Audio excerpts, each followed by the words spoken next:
Well, I grew up in New Paltz, New York, little town north of New York City.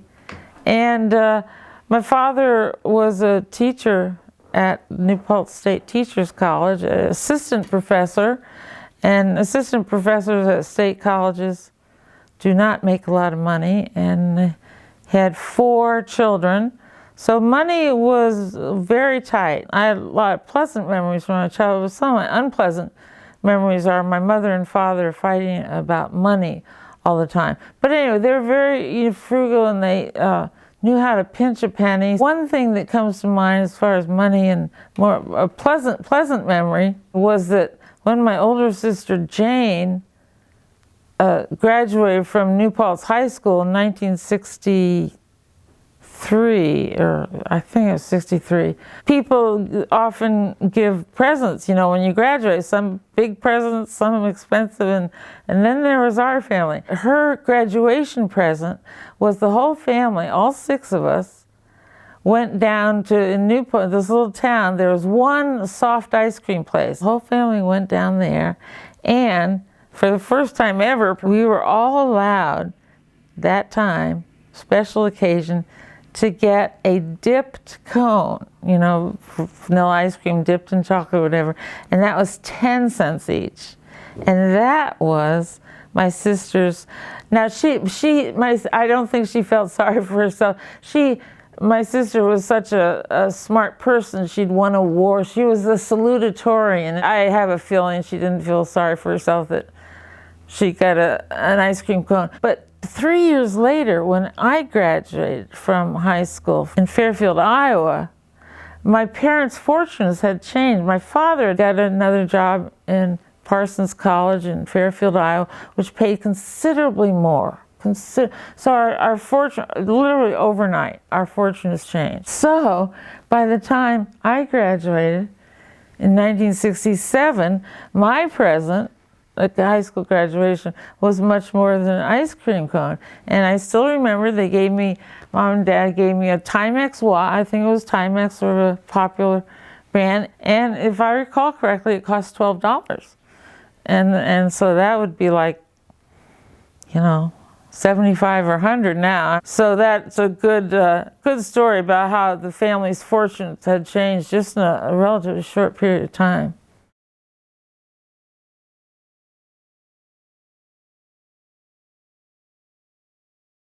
The reason why I ended up in Iowa City was I was going to go here as a student, and so I came up in from Fairfield here at Iowa City in the fall of 1967. One of the things I remember from that time period is that in the summer before that, so in the summer of 1967, my mother had bought me, I'm pretty sure it was my first store-bought dress, because we didn't have a lot of money when I grew up, and me and my 3 sisters had lots of hand-me-downs, and so I'm pretty sure that dress my mother bought me in the summer was the very first store-bought dress.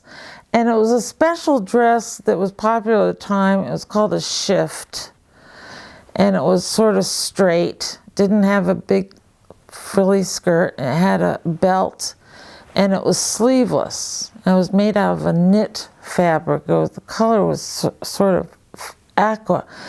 And if my memory is correct, my mother bought it for me because it was very important to her that I join a sorority when I came to the University of Iowa. She had been a member of a sorority, and her mother before her, my grandmother, had been a member of the same sorority, and my older sister had also been a member of the same sorority. And so my mother expected and planned and hoped that I would join a sorority. Little did she know that I had no intention of ever joining a sorority. I'm it's not my style. And to this day, I have never set foot in a sorority house. And when my mother found out about it sooner or later, I can't remember how she was devastated, absolutely devastated. Here I was breaking a three generation tradition. Not only 3 generations, the same tradition, but the same sorority. I can't remember 3 Greek letters. I can't remember what it's called. She was absolutely crushed. She was devastated. I think it took her quite a while to recover. And it sounds like I'm exaggerating, but I really think she had such high hopes for all her daughters to do certain things and in certain ways that I was the first daughter who didn't go to the family school, Tufts in Boston. I was the first daughter who didn't pledge a sorority, and it truly was very difficult. And over the decades, I think she gradually realized that I was just a little different from my older sister and my other sisters in several ways. And she never stopped loving me, but it was a difficult time in a way.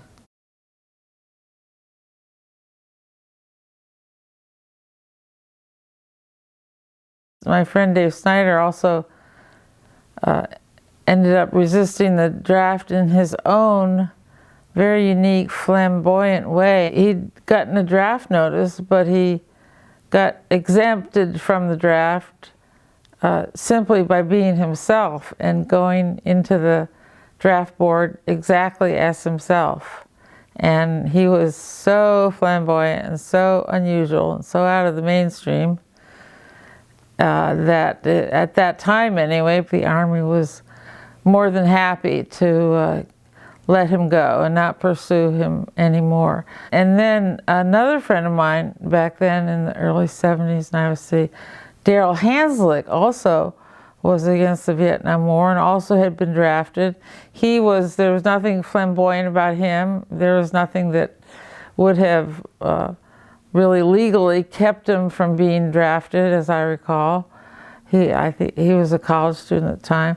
But he got out of the draft also in an unusual, very different, but also unusual way. And as I recall the story, what he did, so he went to the draft board and maybe they did initial whatever they do, but then it came time for the physical, which all draftees have to go through, I guess pretty standard physical. And part of that physical, back then at least, probably still, involves a physician putting their gloved hand up your anus. And Daryl had planned this ahead of time, so he knew what he was going to do. And when it came to that time, he absolutely threw a fit. Just, no, you cannot invade my body. No, I can't remember what histrionics went through, but it was enough so that it convinced the Army that he was probably not worth the trouble that it would take to get him drafted. And so maybe that might have been one of the more popular ways to try to get out of the draft. Back then, I think there were even probably books written about how to get out of the draft. It was such a big deal in the culture then.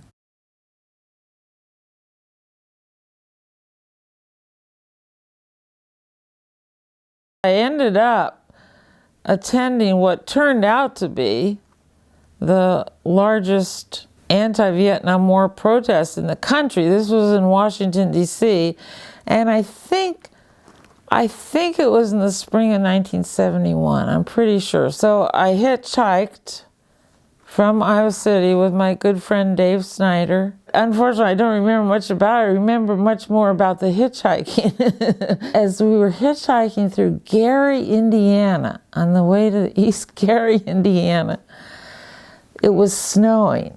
And I'd never seen such a thing, but the snow was black. Now, maybe it was dark gray, but I'd never seen snow that was not white. There are a lot of factories and that part of Indiana, Illinois, and I'd never ever seen black snow before, and I don't think I'll ever forget that. And then the other thing that pops to mind about that same hitchhiking trip with Dave Snyder is in some parts of the country, hitchhiking is illegal. We got picked up by a state trooper because where we were hitchhiking was illegal. I can't remember, maybe it was on an entrance to an interstate. I still remember how nice this police, I'm pretty sure it was, in Indiana State, how nice, he was just the sweetest man.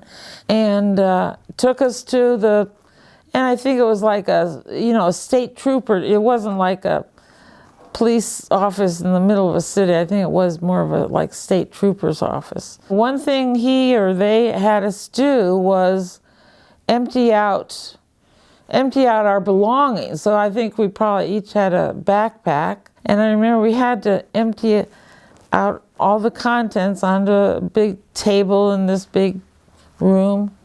And at the time, I was taking illegal amphetamine pills. So not methamphetamine, amphetamines were also called uppers, and they have various other street names. And at the time I was taking, as I recall, I was taking up to 40 milligrams a day, which is something a young, healthy person does not need. It didn't do any permanent damage to my heart that I'm aware of. I had some with me, and I was very, very afraid, because even though one particular trooper was very, very sweet and pleasant, I knew that what I was doing was illegal and probably a felony rather than a misdemeanor. And in those days anyway, you could do hard time for something like that. So I was probably more scared than I had ever been in my life. The only thing that saved me was just pure luck. For some reason, I had put that little container inside a clear plastic bag, as I recall, that had a half a dozen or more tampons in them. So I still remember this sweet guy, this sweet state trooper, was going through all the stuff sort of methodically on this big table. And when he got to the bag of tampons, clearly visible through this see-through plastic bag, he became a little, sort of embarrassed, or this is women's stuff, and I'm not gonna, just a tiny little flush on his face. And so, instead of like opening up the bag and dumping the ton, or looking more closely the way he might have been something else, he just put the bag to the side of the things he'd already looked at. I just saved like 5, 10, or 15, or 20 years of my life. I mean, that was one of the stupidest things I've ever done. And it was nothing but pure luck and that sweet state trooper that my entire life could have gone another way. Of course, I eventually, maybe a year or two later, I finally sort of got smart and stopped all illegal drugs.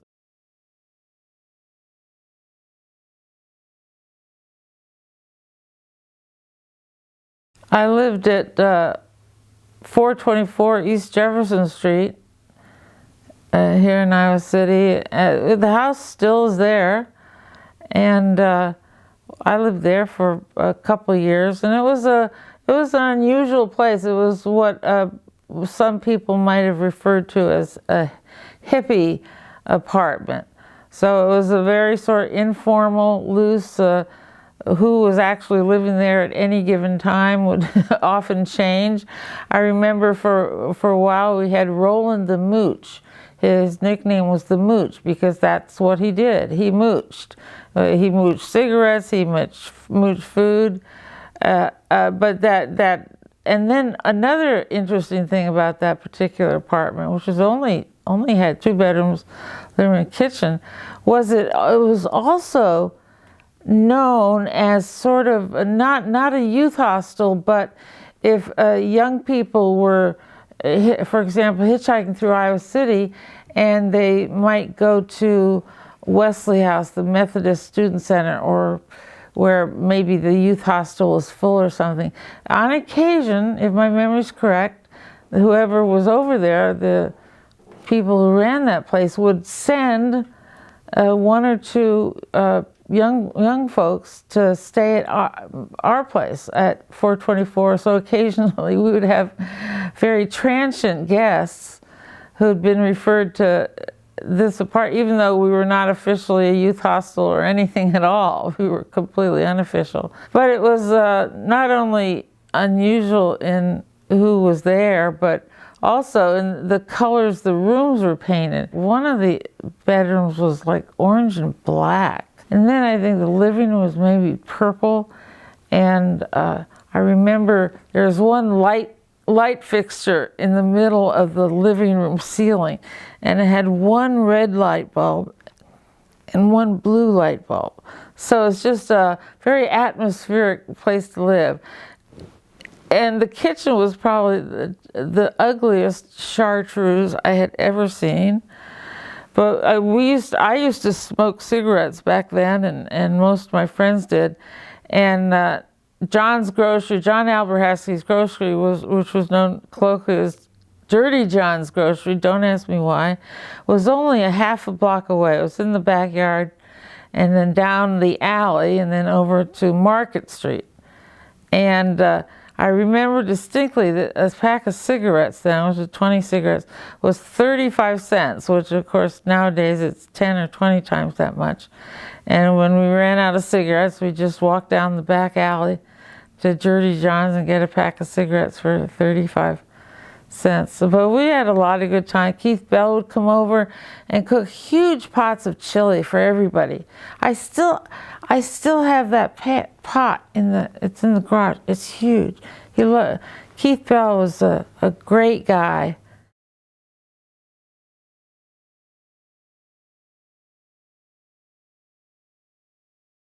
So I had left the place I had been living with Joan and John Zug, and she had started, this is a landlady, this would have been so the winter of 1970, 71, approximately spring of 70, in that neighborhood.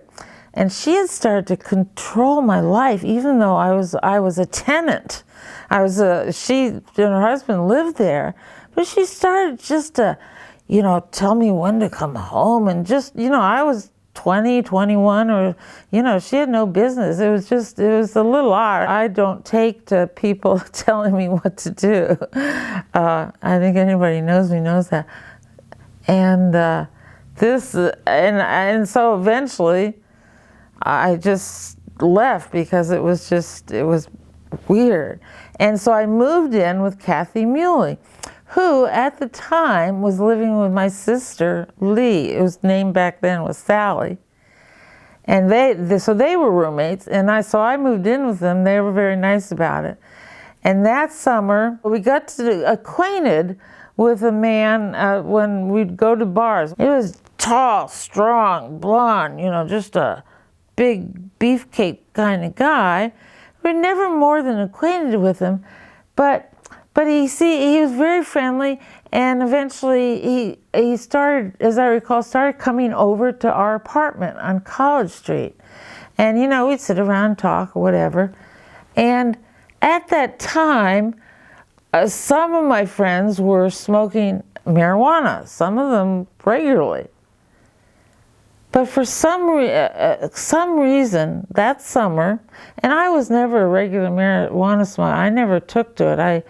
I tried it quite a few times, but I never enjoyed it at all.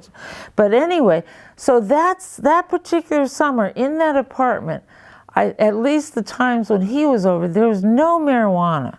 No marijuana in the apartment. Nobody was in. Kathy, my friend Kathy, was never a stoner. She was always very straight. And my sister also did that recreational drug very seldom.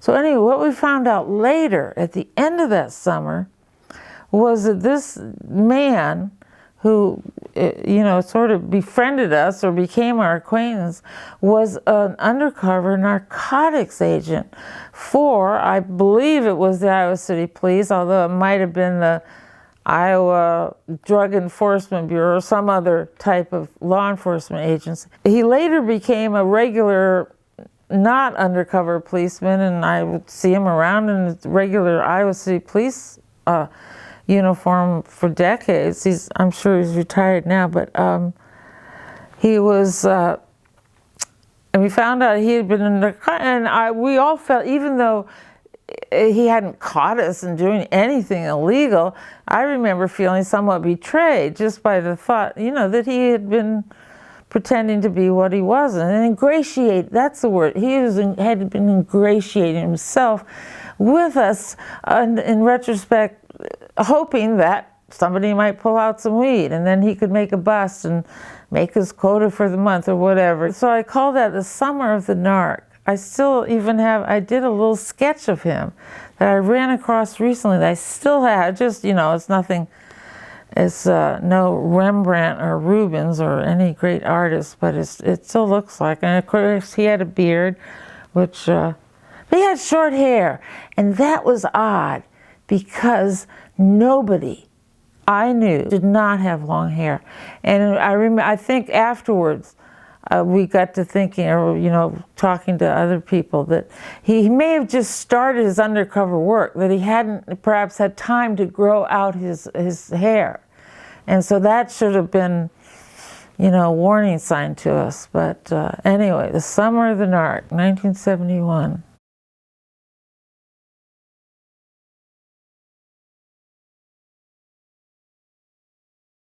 I was living on South Lucas Street here in Iowa City before I moved in to this house at 323 Douglas Court. See, I moved in with my boyfriend November 1978. We got along for a while, but as the months went by, he became more and more critical of some of my little habits, like making piles of papers instead of promptly throwing them away and things like that. And he also started gradually to control little aspects of my life. And we used to have terrible art. We disagreed on so many things. I can't remember what the final straw was, but I got so angry at him that one day I took his toothbrush and his toothpaste from the bathroom. I walked around from the bathroom into the kitchen. I opened up the kitchen door to the garage. I stood in that doorway and I threw his toothbrush and toothpaste to the opposite side of that garage. And I said to him, "You are out of here." And so he did leave, and I think after that, we only spoke one time, I'm quite sure, approximately a year or a year and a half after I kicked him out. He called and he apologized for the way he treated me. And so that gave me a sense of satisfaction.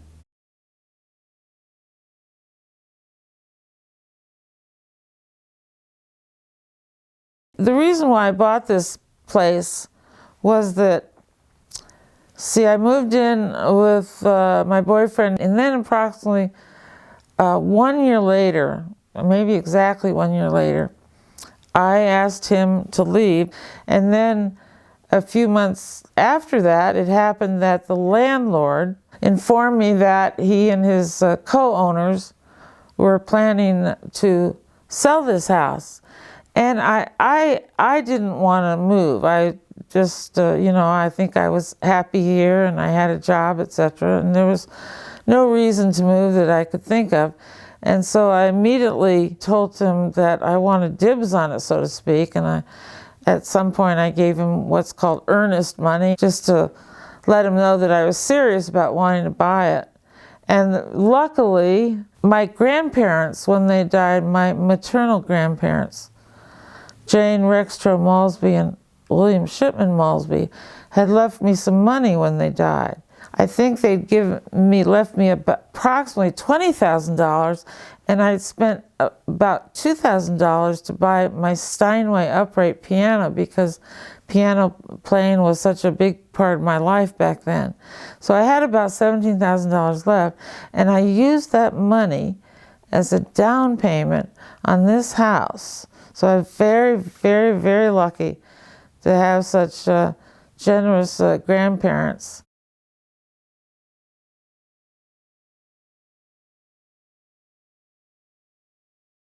When I moved into this house in spring of 1980, the entire house was in very bad shape. It had been rented out for many years. The worst thing about this house when I moved in was the roof. It was literally, and I'm not exaggerating, falling in. So if you had a beam here and a beam here, if you stood out in the front yard or out in the middle of Douglas Court, you could literally see it falling down. I used to have nightmares about literal nightmares. In the 1980s, I would have literally nightmares about my roof, and it was not unwarranted.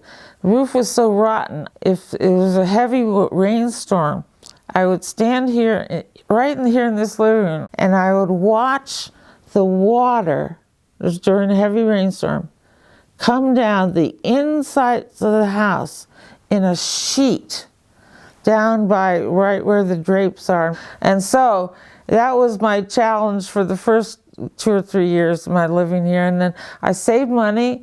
I worked washing dishes at a Chinese restaurant and working at a donut place, all sorts of odd jobs to supplement my regular job at the church, because I knew I had to save money. It was literally the roof over my head.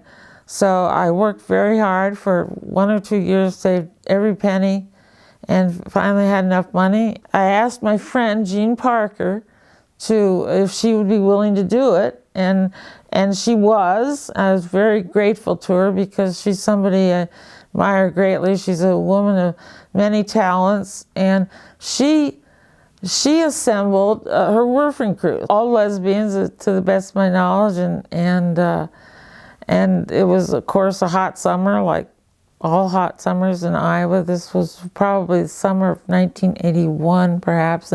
Anyway, so they got to work, and I was writing checks regularly to get them paid, and everything went fine. But then before the roof was quite finished, I went to Baltimore. I had a vacation coming up at the church, and I went to Baltimore to visit my friend Kathy Muley. And when I got back to Iowa City, I heard the story of what had happened. One day it was so hot that most of the women up on the roof took off their t-shirts. Now Jean Parker did not, but most of the women did. And at that time in that community, most of the women were not wearing bras. Some passerby or neighbor called the police, and so the police car comes out, pulls up, and Jean Parker is up on top of the roof,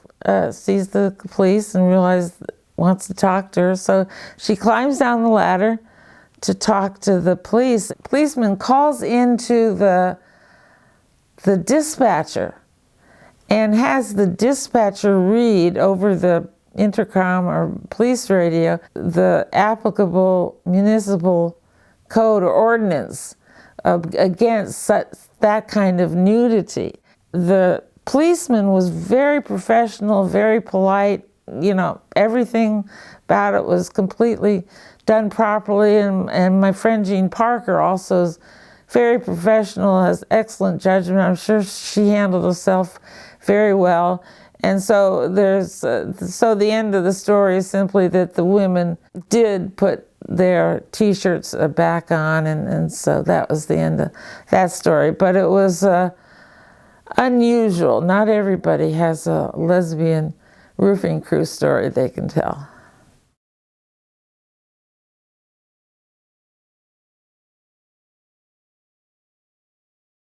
One memory I have of this house is when Rich was real young.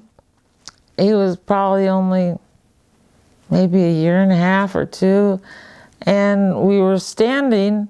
I think I was holding him probably right in front of this picture window that's right here in front of me, and there's a rabbit out in the front yard. And Rich, so this was his first sentence. He looked at the rabbit, he pointed to it, and he said, "I see bunny." And that was like a big, exciting day, because that was the first time he'd put words into a complete sentence that I was aware of, and that was a very special day. I remember that.